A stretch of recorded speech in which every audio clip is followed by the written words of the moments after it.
Assalamualaikum warahmatullahi wabarakatuh. Kami dari kelompok 2 akan mempresentasikan laporan keuangan perpajakan dan arus kas yang beranggotakan 1. Almatiara, 2. Fikri Audiata Ma'arif, 3. Gabriela Tara, 4. Indah Bagus Dini, 5. Lasti Ika Andriana, dan 6. Rama Priyo. Yang pertama adalah saya akan menjelaskan tentang laporan keuangan. Laporan keuangan merupakan laporan mengenai posisi keuangan dan kinerja keuangan perusahaan serta informasi lainnya yang diperlukan oleh pemakai informasi akuntansi. Neraca dalam bentuk persamaan yaitu berupa aset sama dengan liabilitas atau kewajiban ditambah stockholder equity atau ekuitas. Ketika menganalisis laporan keuangan, manajer keuangan harus memperhatikan 3 hal penting, yaitu accounting liquidity, debt versus equity, dan value versus cost. Yang kedua, yaitu saya akan menjelaskan fungsi laporan keuangan. Adalah yang pertama menyediakan informasi yang menyangkut posisi keuangan, yaitu aktiva, kewajiban, dan ekuitas. Yang kedua, menyediakan informasi mengenai kinerja serta perubahan posisi keuangan suatu perusahaan yang bermanfaat bagi pemakai informasi akuntansi dalam pengambilan keputusan. Kemudian, laporan tahunan atau annual report, yaitu adalah laporan yang diterbitkan setiap tahun oleh perusahaan bagi pemegang sahamnya. Terbagi menjadi 2 jenis informasi dalam laporan tahunan. Yang pertama, bagian verbal sering disajikan sebagai surat dari direktur utama yang menggambarkan hasil operasi perusahaan di masa lalu dan perkembangan baru yang akan mempengaruhi operasional perusahaan di masa yang akan datang. Yang kedua, 4 laporan keuangan dasar, neraca, laporan laba rugi, laporan laba ditahan, dan laporan arus kas. Kemudian laporan keuangan dimanfaatkan oleh investor, kreditur, pemasok, bank, dan lain-lain. Selanjutnya, neraca adalah laporan posisi keuangan perusahaan pada suatu waktu tertentu. Sisi kiri, neraca yaitu aktiva perusahaan disusun sesuai dengan urutan likuiditasnya atau lamanya waktu yang dibutuhkan untuk mengkonversi aktiva tersebut menjadi kas. Sisi kanan, neraca yaitu kewajiban dan ekuitas atau klaim terhadap aktiva tersebut disusun menurut urutan pembayarannya. Selanjutnya akan dilanjutkan oleh rekan saya.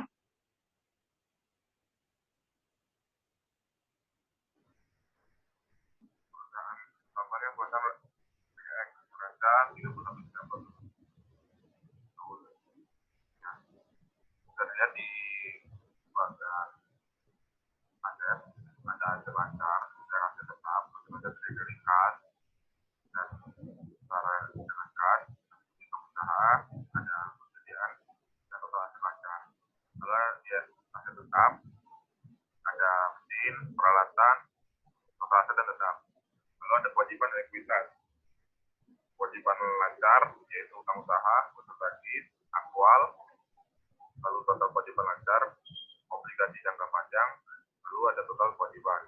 Di ekuitas ada saham preference, saham biasa, laba ditahan, lalu total ekuitas. Lalu dari aset dan kewajiban ekuitas di total.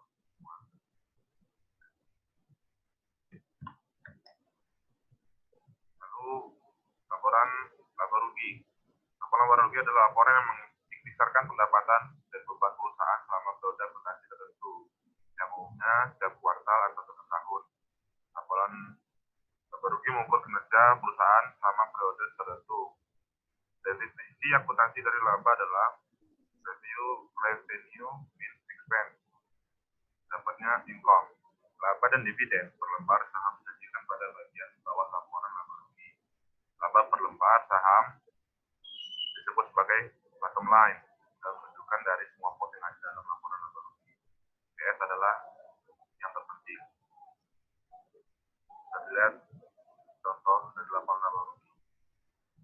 Lalu laporan laba ditahan atau retained earnings statement. Laporan yang menjanjikan seberapa besar jumlah laba perusahaan yang ditahan dalam usaha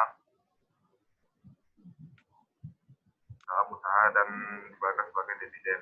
Laba tahan mencerminkan dalam klaim terhadap aset dan bukan aset sendiri. Akun laba ditahan yang dilaporkan dalam neraca tidak mencerminkan kas dan tidak dia sebagai dividen atau hal lain-lain. Adalah contoh dari laporan laba ditahan. Lalu ada laporan arus kas atau statement of cash flow. Laporan yang menjelaskan dampak aktivitas operasi, investasi, dan pembiayaan perusahaan terhadap arus kas selama satu periode akuntansi. Satu kas perusahaan dilaporkan dalam neraca dipengaruhi banyak faktor antara lain: 1. Arus kas, 2. Perubahan modal kerja, 3. Aset tetap, 4. Transaksi sekuritas dan pembayaran dividen. Lalu, setiap faktor di atas tercermin dalam laporan arus kas yang merangkum perubahan-perubahan pada posisi arus suatu perusahaan. Akan lanjutkan lagi oleh rekan saya. Baiklah, selanjutnya adalah melanjutkan dari Fikri. Jadi dalam laporan ini memisahkan aktivitas menjadi 3 kategori, yaitu yang pertama ada aktivitas operasi, di mana aktivitas ini mencakup laba bersih, penyusutan dan perubahan aktiva lancar, serta kewajiban lancar selain kas utang jangka pendek. Yang kedua yaitu aktivitas investasi, yang mencakup investasi atau menjual aktiva tetap. Yang ketiga yaitu aktivitas pembiayaan, mencakup kas yang diperoleh selama tahun berjalan dengan menerbitkan utang jangka pendek, utang jangka panjang, atau saham. Selain itu, karena pembayaran dividen atau kas yang digunakan untuk pembeli kembali saham atau obligasi menurunkan kas perusahaan.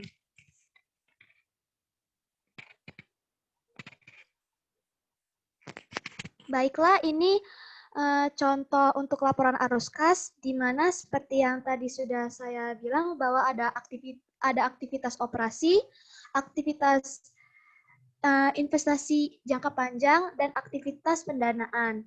Dan di akhir akan diketahui kas dan setara kas pada awal tahun, dan kas dan setara pada akhir tahun. Oke, next. Selanjutnya yaitu laba akuntansi dengan arus kas bersih.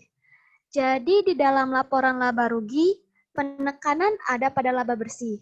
Dalam manajemen keuangan, yang harus kita fokuskan itu adalah arus kas bersih.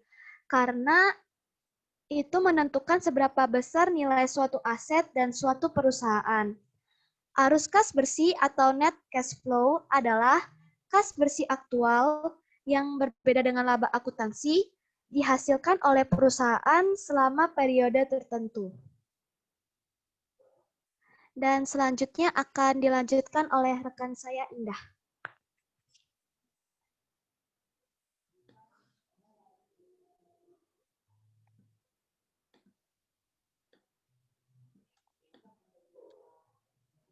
Audionya Indah. Audio.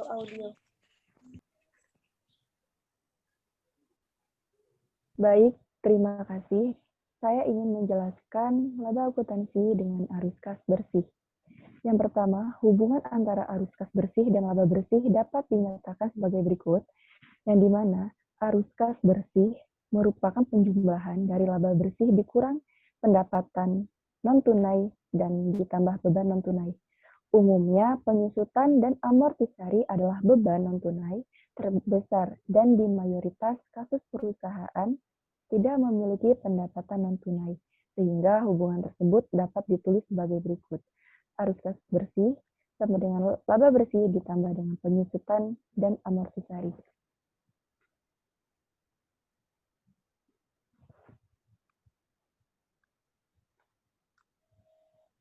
Selanjutnya ada modifikasi data akuntansi untuk pengambilan keputusan manajerial.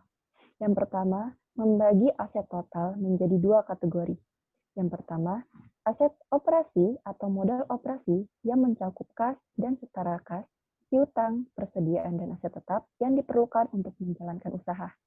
Yang kedua, ada aset non-operasi mencakup kas dan setara kas yang dimiliki melebihi jumlah yang diperlukan untuk mengoperasikan perusahaan dalam kondisi normal, investasi di anak perusahaan, tanah untuk penggunaan di masa depan, dan lain sebagainya.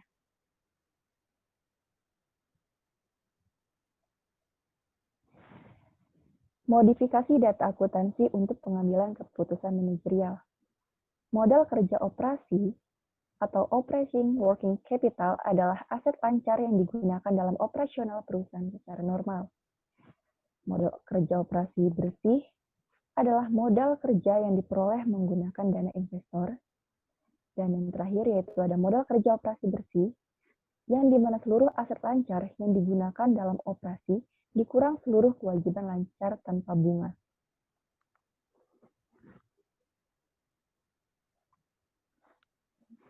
Modifikasi data akuntansi untuk pengambilan keputusan manajerial. 2. Menghitung laba operasi bersih sesudah pajak. Apabila dua perusahaan memiliki jumlah utang yang berbeda sehingga membayar beban bunga berbeda, mereka dapat memiliki kinerja operasional yang sama, tetapi laba bersih yang berbeda. Perusahaan yang menggunakan utang lebih banyak, maka laba bersihnya lebih rendah. Ukuran yang lebih baik untuk membandingkan kinerja manajer adalah laba operasi bersih sesudah pajak. NOPAT adalah laba yang dihasilkan suatu perusahaan jika perusahaan tidak memiliki utang dan hanya memiliki aset operasional.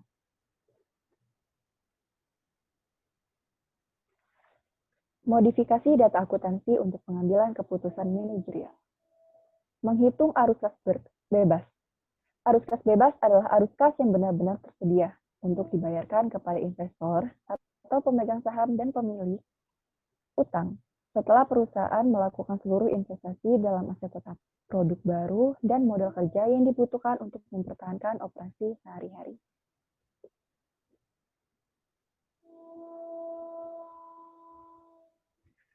Modifikasi data akuntansi untuk pengambilan keputusan manajerial juga mengurangkan penyusutan dan amortisasi dari sisi-sisi arus kas, operasi dan perubahan investasi dalam modal operasi, maka persamaan tersebut dapat ditulis kembali, yang dimana FCF sama dengan NOPAT dikurang dengan investasi bersih dalam modal operasi.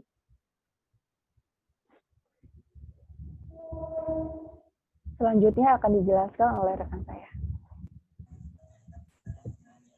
Baiklah, selanjutnya adalah Market Value Added atau disebut dengan MVA. MVA mengukur efektivitas manajerial perusahaan dari awal perusahaan berdiri.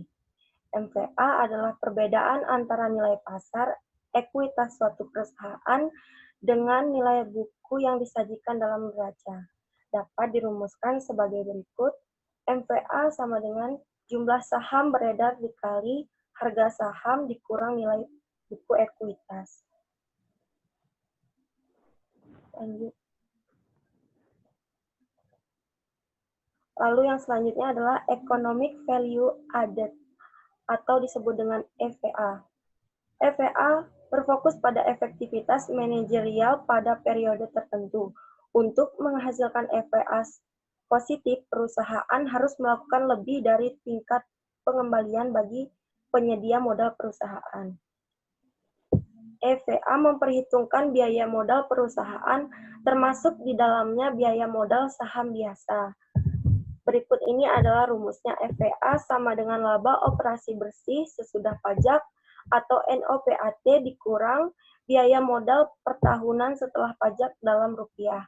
Atau bisa juga dengan EVA sama dengan EBIT dalam kurung 1 dikurang tax rate dikurang total modal operasi dari investor dikali persentase biaya modal setelah pajak.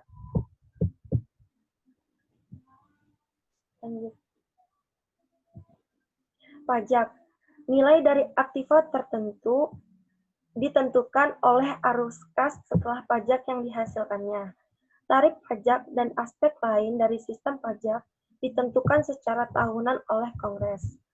Amerika Serikat menerapkan tarif pajak progresif, di mana semakin tinggi laba, maka semakin tinggi juga persentase pajak yang harus dibayarkan.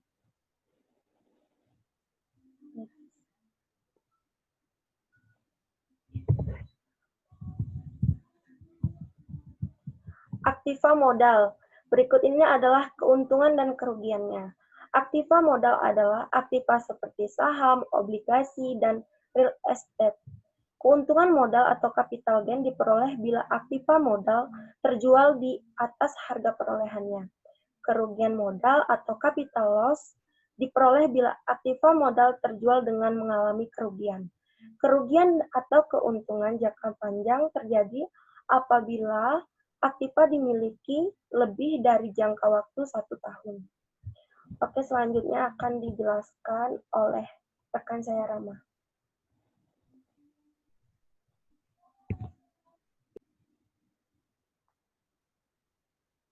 Oke, selanjutnya ada laba operasi dan pajaknya. Laba operasi yang dibayarkan sebagai dividen akan menjadi subjek pajak berganda. Yang pertama yaitu laba tersebut dibebani pajak di tingkat perusahaan. Yang kedua, para pemegang saham harus membayar pajak pribadi atau dividen yang mereka terima.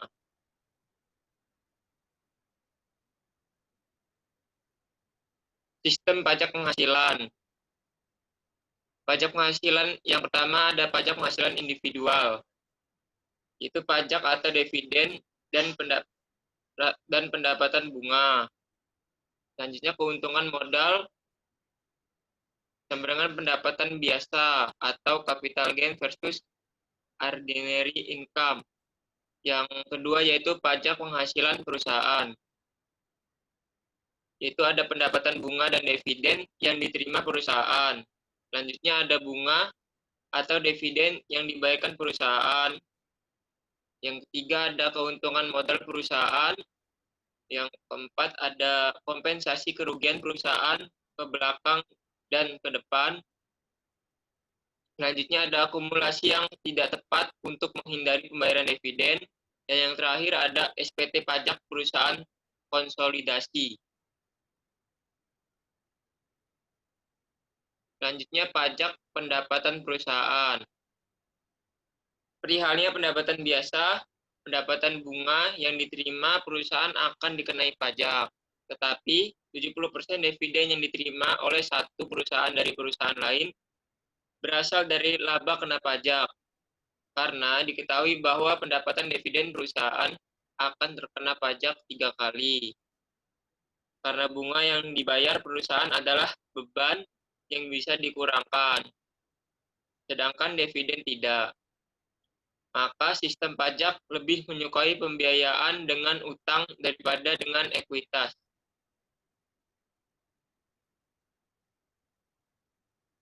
Selanjutnya ada kerugian perusahaan. Kerugian operasional perusahaan didapat apabila dikompensasi ke belakang untuk setiap 3 tahun. Yang kedua, dikompensasi ke depan untuk setiap 15 tahun. Dan yang terakhir, dipakai mengoffset laba kena pajak dalam tahun berjalan.